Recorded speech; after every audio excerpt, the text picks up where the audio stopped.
Prophet Idris, also known as Enoch in the Bible, holds a significant place in Islamic tradition as either the second or third prophet. According to Islamic belief, there are 25 prophets mentioned by name in the Quran. Some historians and scholars regard Prophet Adam's third son, Seth, Sheath, as his successor in carrying on the responsibilities of prophethood.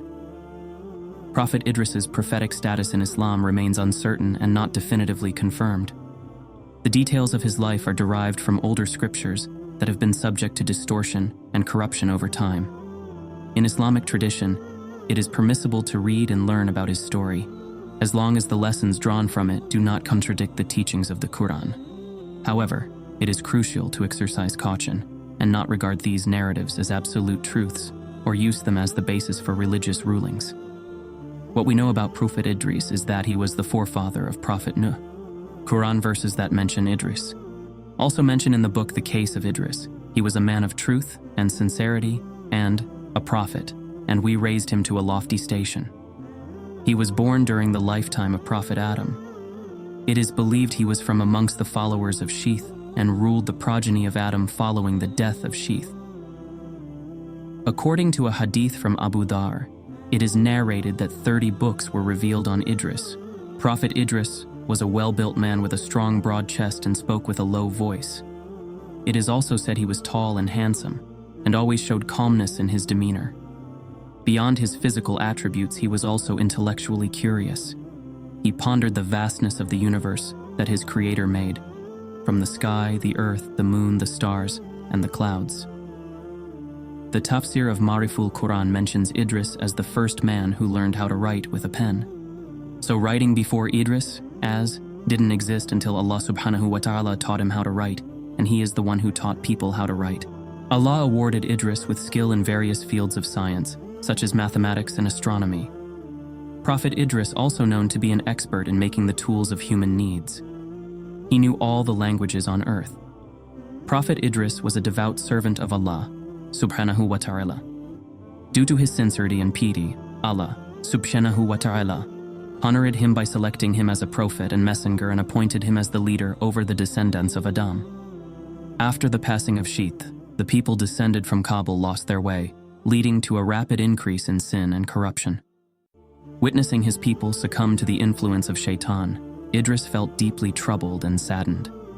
Allah subhanahu wa ta'ala instructed Prophet Idris to lead a campaign against the corrupt followers of Qabil, marking the first instance of jihad against corruption in Islam's history. Responding to this divine command, Idris assembled an army and waged war in the name of Allah subhanahu wa ta'ala against the transgressors. Through his efforts, the forces of righteousness emerged victorious. From a narration of the people of the book, which is also mentioned by many Quranic commentators, and Allah knows best. One day, Prophet Idris was informed by Allah subhanahu wa ta'ala of a remarkable promise. He was told that he would receive the rewards of all the good deeds performed by each man until his last breath. This meant he would receive double the reward. Prophet Idris was overjoyed with the news and thanked Allah subhanahu wa ta'ala immensely for all his blessings. But Prophet Idris was quite old, and he knew death was near. He was not ready to depart from this world as he enjoyed spreading goodness on earth. He had a friend from the angels whom he asked whether he could speak to the angel of death and see if it could be delayed. The angel told him this was a matter with Allah subhanahu wa ta'ala, but that there was no harm in trying. Thus, Idris got on the angel's wing and ascended to heaven. He passed through the first, second, and third heaven. However, upon reaching the fourth level, Allah subhanahu wa ta'ala commanded the angel of death to take his life. And as Allah subhanahu wa ta'ala instructed, the angel of death took the soul of Idris in the fourth heaven.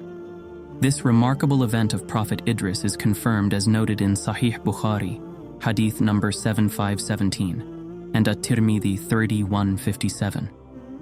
When the Prophet Muhammad ascended to the heavens during Isra and Miraj, the night journey, he was greeted by various prophets who came before him. In the first heaven, he met Adam. In the second, Isa and Yahya. In the third, Yusuf. And in the fourth, Idris. May peace be upon them all. This context brings deeper meaning to the verse where Allah subhanahu wa ta'ala, says Idris, alayhi salam, was elevated to a high station. This elevation refers not only to his moral character and righteousness, but also to his literal ascension, where he was taken up to the fourth heaven. Following the death of Prophet Idris, alayhi salam, corruption began to increase rapidly again.